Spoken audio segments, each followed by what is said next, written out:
I still remember the sound of her laughter that night, soft, dangerous, and not meant for me. It was the kind of laugh that used to melt my walls.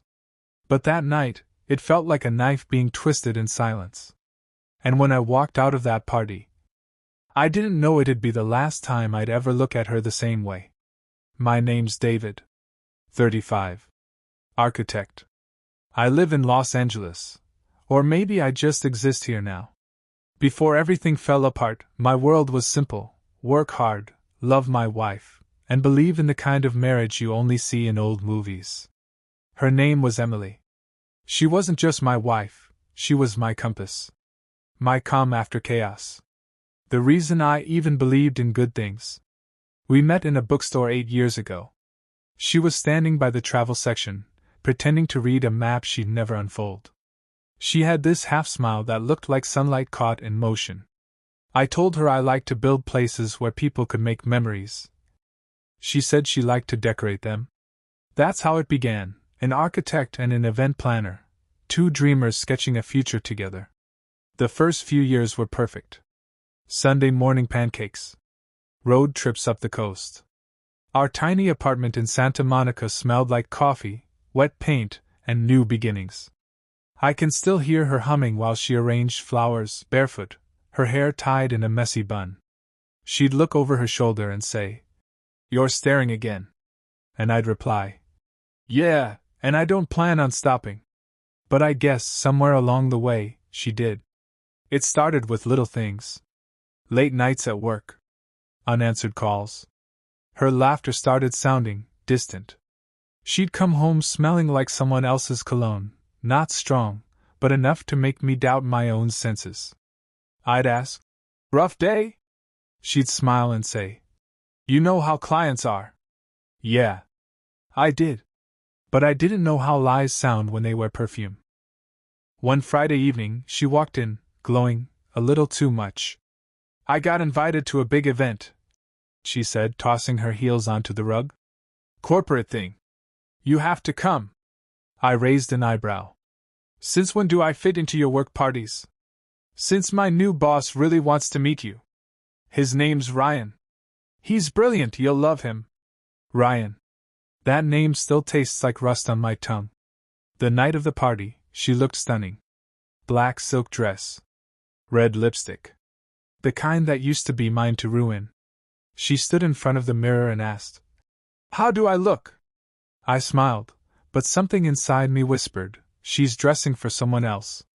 The mansion was in Malibu, one of those places where every laugh sounds fake and every handshake costs something. I remember the smell of ocean air mixed with expensive whiskey. People smiled too wide. Music played too loud. Emily's hands slipped from mine the moment we stepped in. She floated through the crowd like she belonged there, laughing, talking, glowing. And then I saw him. Ryan. Tall. Confident. That fake corporate charm that hides something colder underneath. He greeted her like they shared a secret. A secret I hadn't been invited to. "David! So great to finally meet you," he said, shaking my hand too long. Emily laughed, that same dangerous laugh. They looked at each other for half a second too long. That half second broke something I didn't know could break. The whole night, I stood there pretending to drink, pretending to listen, pretending not to notice how close they stood. When Ryan brushed her arm, she didn't pull away. When he whispered something, she blushed. And when she looked at me, she smiled like everything was fine, and that hurt the most. Because she was smiling at me, but she wasn't with me. Around midnight I stepped outside. The ocean roared behind the cliff, waves crashing like thunder trying to drown my thoughts. I leaned against the railing and let the cold wind hit my face.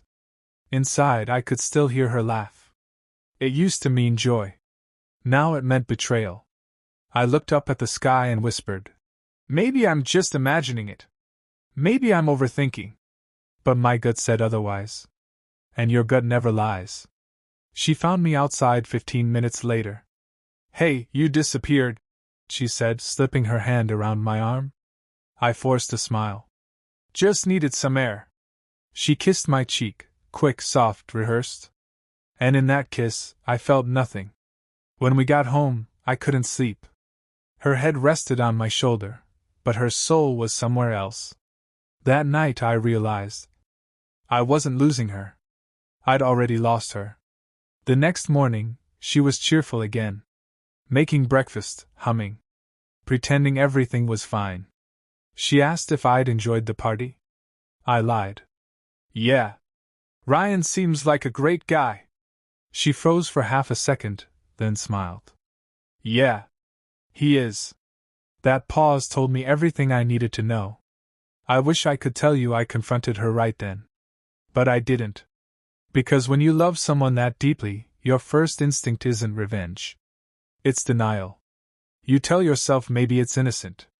Maybe she's just tired. Maybe love is stronger than suspicion.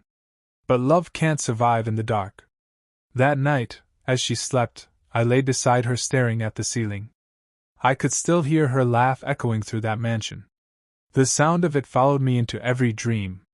And when I closed my eyes, I saw her looking at him the way she used to look at me. That's when I realized the woman lying next to me wasn't mine anymore. She belonged to someone else. I just hadn't accepted it yet. So I stayed quiet. And I watched. Every move. Every change. Every lie dressed as a smile. Because I knew. The night I walked out of that party wasn't the end. It was just the beginning. Like and share the video if you've ever trusted the wrong person. She started sleeping on the edge of the bed. That's how it always begins, with distance that doesn't need words. No arguments, no fights, just space. Invisible, growing, cruel space. Emily began leaving earlier for work. Big project coming up, she'd say, rushing out the door before I even finished my coffee. She started taking calls outside, whispering like the wind would steal her secrets. Sometimes I'd wake up in the middle of the night, find her sitting on the couch, texting in the dark, her face glowing blue from the screen. When I'd ask what she was doing, she'd smile faintly. Just checking tomorrow's schedule. But you don't smile like that at a schedule. I tried to tell myself it was nothing. I told myself love needs trust. But trust without honesty? That's just blindness dressed as hope. One morning, as I left for work, her phone buzzed on the counter. The screen flashed a name I didn't recognize. R. Just that letter. No emoji. No last name. Just R. And beneath it, can't wait to see you again. I stared at it until it faded to black. My heart didn't race. It didn't break. It just stopped. When she got home that night, I didn't say a word. I cooked dinner. We ate in silence. She talked about the weather. About her day. About everything except the truth. And I listened like a man watching his own house burn, unable to move, unable to scream. Days turned into weeks. Her lies grew smoother, prettier, easier. Mine did too. Because pretending to believe her was easier than facing what I already knew. One night she said she had a conference in Chicago for 3 days. Her bag was packed before I even asked. She kissed me goodbye at the airport, eyes dry, smile flawless. I told her to text me when she landed. She didn't. The next day, her coworker called me, a woman named Lisa who'd met us once at dinner. She asked if Emily was feeling better. I said, better? Why? Lisa hesitated. Oh, she told us she was taking time off because of a family emergency. A family emergency. In Chicago. That night, I sat in the dark, holding her pillow, breathing in the last traces of her perfume. It smelled like lies and lavender. My friend Mark noticed I wasn't myself. We'd been friends since college, the kind of guy who could read me like an open book. He came over with beer and silence. Halfway through the night, he put his can down and said, I saw Emily. My heart stopped. Where? He hesitated. A cafe on Sunset. She wasn't alone. He looked at me carefully, as if measuring how much I could take. She was with a guy. Tall. Brown hair. Sharp suit. They looked close. I swallowed hard. Ryan? He nodded slowly. For a second, I couldn't breathe. Everything went quiet, the TV, the clock, even my pulse. It felt like my entire world folded in on itself. Mark reached out, voice soft. I didn't want to tell you, man. But you needed to know. I nodded. Yeah. I did. After he left, I went into our bedroom. Her side of the closet smelled like her. I sat on the floor, holding one of her scarves, and whispered, Why? It wasn't a question for her. It was for me. Why wasn't I enough? Why did love turn into this hollow ache that keeps you awake at 3 a.m.? The next few days, I became someone else. Quiet. Calculating. Pain sharpens you. And heartbreak teaches you how to observe. I started watching her more closely. Her words. Her eyes. Her tone. I noticed she'd smile before reading a text, then quickly hide the screen. Her laughter came easily again, not with me, but with whoever lived on the other end of that glowing rectangle. So I made a choice. If she could lie, I could listen. One night while she showered, I synced her iCloud to my laptop. Her photos, her messages, her calendar, everything began to appear, one by one, like ghosts rising from the grave of our marriage. And there it was. A photo. Her reflection in a hotel mirror. A man's hand on her waist. Same black dress from that party. Caption. Last night felt right. I scrolled further. Dozens of messages. Can't stop thinking about you. When can we meet again? I'll tell him soon. Promise me you will. My hands trembled so much I could barely breathe. She came out of the shower moments later, hair wet, humming softly. I closed the laptop just in time, pretending to be half asleep. She kissed my forehead, whispered, Good night, love. Good night, love. The same lips that said his name an hour earlier. I wanted to scream. To break something. But I didn't. Because I wasn't ready to confront her yet. Not until I knew how deep the lies went. The next morning I followed her. She said she was going to work early. But she didn't take the highway toward downtown. She drove toward the coast, toward Malibu. Toward him. I parked a few blocks away and watched from my car. They met at a cafe near the beach, laughing like two people who never had to hide. He touched her hand across the table. She didn't pull away. She looked happy. And in that moment, I hated how beautiful she looked in someone else's eyes. I didn't go inside. Didn't cause a scene. Didn't even cry. I just watched her betray every promise we ever made. When she got home that evening, she hugged me, tight, warm, practiced. You okay? She asked. I nodded. Yeah. Just tired. She smiled. Long day? I forced a laugh. Yeah, really long. She didn't know that the man standing in front of her was no longer her husband. He was a stranger, a quiet storm waiting for the right time to break. That night, I couldn't sleep again. I opened her photos once more. There was a new one. Him. Shirtless. Her hand in his hair. Caption. Next time can't come soon enough. My chest tightened until I could barely breathe. My hands shook as I closed the laptop. I walked into the bathroom, turned on the shower, and slid down against the cold tile. Water poured over me, mixing with tears I didn't know were still left. I whispered, Why did you do this, Emily? Why? There was no answer. Just the sound of water, and a man breaking quietly behind the noise. In the days that followed, I said nothing. She kept lying. I kept pretending. Until pretending started to feel like poison. I looked at her one night across the dinner table, her smile soft, her eyes full of secrets, and I thought, You have no idea what's coming. Because the thing about betrayal is, once you've lost everything, you stop fearing the loss. And once you stop fearing, you start planning. Subscribe for the next part. Because the truth always finds its way out. She didn't notice that I'd changed. Maybe she didn't care. Or maybe she thought I'd keep pretending forever. But something inside me had shifted. I stopped asking where she was going. I stopped calling to check on her. I stopped reaching for her hand in public. And when you stop doing those things, the silence becomes deafening. A week later, she asked, "Is everything okay between us?" I looked at her and smiled. "Of course." She nodded, but her eyes searched mine, as if trying to find the man she'd already buried beneath her lies. I waited. Waited for the right moment. The right way to make her see what she'd done, not through anger, but through her own reflection. And that moment came on a Friday. She told me Ryan's company was hosting a small dinner for core staff and partners. I acted uninterested, but inside I smiled. I knew it wasn't just a dinner. It was another performance. Another lie wrapped in perfume and candlelight.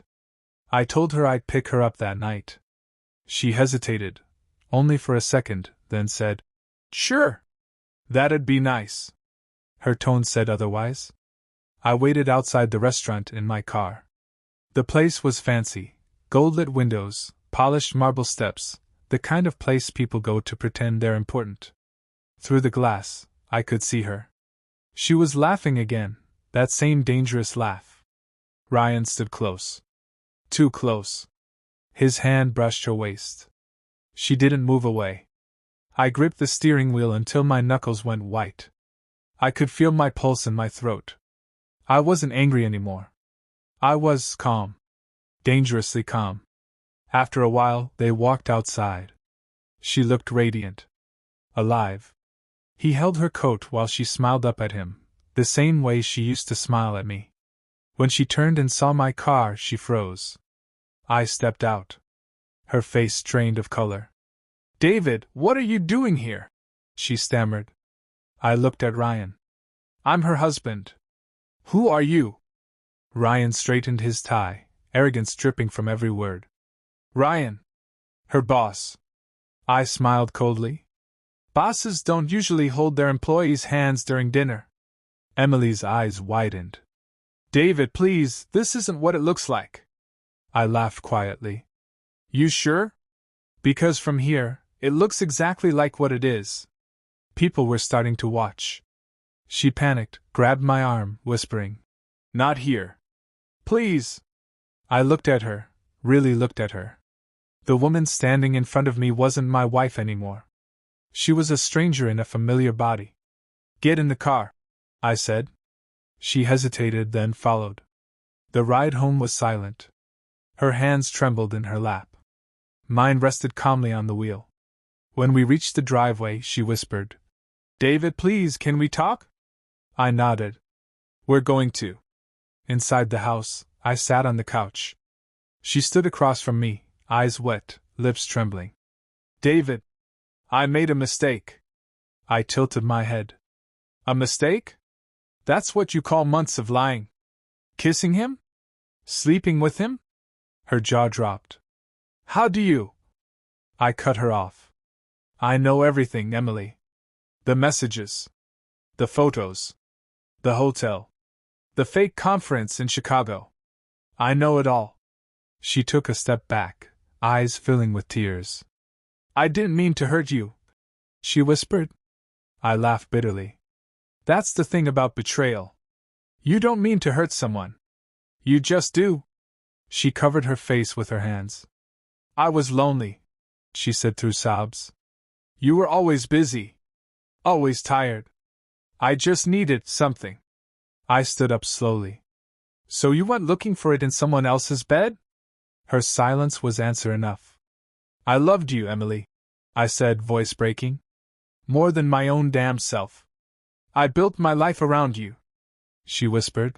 I know I don't deserve forgiveness." "You don't," I said flatly. "But you will deserve what's coming." She looked up, terrified. "What do you mean?" I stepped closer. "You'll see." That night, she slept in the guest room. I lay awake, staring at the ceiling, every memory playing in reverse, our wedding, our laughter, our home, all poisoned by the same truth. In the morning, she tried to talk again. "I'll end it," she said desperately. "I'll quit my job. I'll do anything." I looked at her with a sad smile. "You can't undo what's already done." She reached for my hand. I pulled away. Please, David. I still love you. I shook my head. No, Emily. You love the man who let you destroy him. For the next few days, I became a ghost in my own house.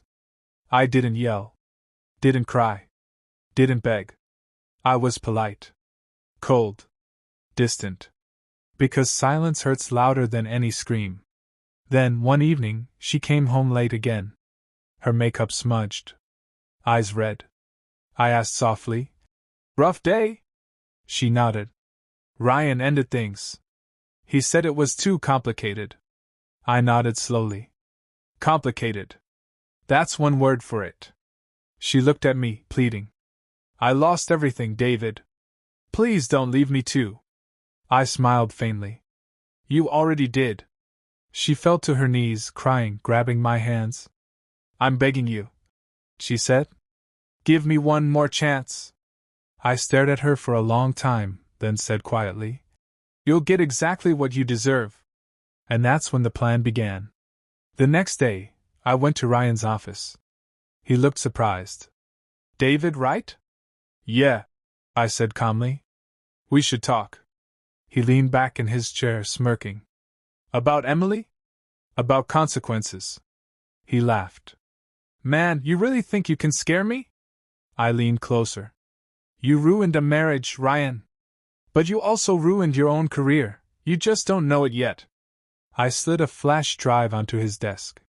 Everything's on there. Photos. Messages. Times. Hotel receipts. All sent from your company devices. His smirk vanished. HR will love this, I whispered. So will your wife. His face went pale. You wouldn't. I already did. I turned to leave. Behind me, he shouted. You're insane! I smiled without looking back. No. Just done being a fool. That night, I walked into the house to find Emily sitting on the couch, crying. Ryan's wife found out. She sobbed. He's being investigated. I'm getting fired. Everything's ruined. I sat down across from her. Good, I said softly. She looked at me, horrified. Good? Yeah, I whispered. You built your happiness on someone else's heartbreak. Now you know how it feels. She tried to speak, but I stood up. Pack your things, Emily. I want you out by morning. Please, where will I go? Back to whoever's still willing to believe your lies. She cried until her voice broke. But I didn't flinch. Because sometimes, the cruelest thing you can do is nothing at all. As she left the next morning, suitcase trembling in her hand, she whispered, You'll regret this. I met her eyes. No. You will. When the door closed, silence filled the house. For the first time in months, it felt honest. I poured myself a drink, stared at the empty doorway, and whispered, This isn't revenge, Emily. This is balance. Comment below. Do cheaters ever really regret it? When Emily left that morning, a strange calm settled in. The house didn't feel empty. It felt clean. No more lies hanging in the air. No more perfume covering the scent of betrayal. Just silence. And for the first time in months, that silence didn't hurt. I stood by the window and watched her drive away. Her car disappeared down the street, taking with it every illusion I'd ever believed in. But she didn't take my peace. I'd already taken that back. For weeks, I didn't speak to her. Not one text. Not one call. She tried, of course. At first with guilt. I'm sorry, David. Please talk to me. Then with nostalgia. Remember our trip to San Francisco? We were happy once. And finally with desperation. I can't live like this. Please. I never replied. Sometimes the best revenge is just silence. It leaves them alone with the echoes of what they've done. One night, a friend sent me a photo. Emily, sitting at a small-town diner, alone. Her makeup faded, her clothes tired. She looked nothing like the woman who once lit up every room. Ryan was gone, of course. He'd lost his job, his marriage, and his reputation. And Emily, she was just collateral damage. I should have felt sorry. But I didn't. I felt done. A month later, her mother called me. David, she's not doing well, she said softly. She needs help. I listened quietly, then replied. She needed honesty first. Her mother sighed. You were good to her. Maybe too good. That sentence stayed with me. Too good. Maybe that was my mistake all along. I loved her so deeply that I forgot to protect myself. One evening, I drove to the ocean. The same spot where Emily and I had taken engagement photos years ago. Back then, the sky had been gold, and our hands couldn't let go of each other. Now it was gray, cold, endless. I watched the waves crash and thought, this is what love looks like when it breaks. The tide doesn't scream. It just keeps pulling back, quietly erasing everything in its path. I took off my wedding ring and held it between my fingers. The metal was cold, lifeless.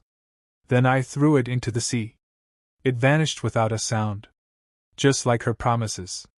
A week later, she showed up at my doorstep. Pale. Thin. Broken. Her eyes searched mine like she was looking for the man who used to save her. David, she whispered. Please. Can I just come in? I stepped aside. Sure. She walked in slowly, her hands shaking. The house looked the same, but to her, it must have felt like a museum of guilt. Every photo, every chair, every scent, a memory turned into evidence. She looked around, eyes wet. You redecorated. Yeah, I said. Got rid of the things that didn't belong here anymore. She turned to me. I've lost everything. My job, my friends, my family barely talks to me. I said nothing. She stepped closer. I still love you. I smiled faintly. You love the idea of forgiveness, Emily. Not me. Tears streamed down her face. I know I can't undo it. But I can change. I just need you to believe me. I stared at her for a long time. Then I walked to the table and handed her an envelope. Divorce papers. Signed. Finalized. She opened them with trembling hands. Her lips quivered. You already filed? I told you, Emily, I said softly. You'd get exactly what you deserve. She sank to her knees, crying uncontrollably. I didn't move. I just watched. Not out of cruelty, but clarity. Because sometimes justice doesn't need to be loud. It just needs to be complete. Weeks passed. Her name disappeared from my bills, from my mailbox, from my life. And little by little, peace began to grow again. I started running in the mornings. Rebuilt friendships I'd ignored. Went back to work with focus I hadn't felt in years. I wasn't healing fast, but I was healing honestly. Then one day, fate gave me the final chapter. I was at a small cafe downtown when I saw her, Emily, sitting at a corner table with another man. He looked young, confident, charming. She was laughing again, that same old laugh.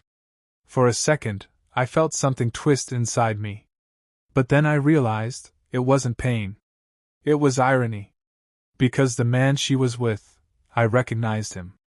Ryan's replacement. The same guy who had taken over his position at work. History doesn't repeat itself, Emily. It rhymes. I watched her for a while, quietly. Then I left. No confrontation. No words. Just a calm smile as I walked away. Some stories don't end with fire. They end with frost. The kind that creeps in slowly and freezes everything that once burned. Months later, I heard she moved to another city. Rumors said the new guy cheated on her too. And for the first time, I didn't feel satisfaction. I felt pity. Because she still hadn't learned the lesson. When you betray love, you don't just lose someone. You lose yourself.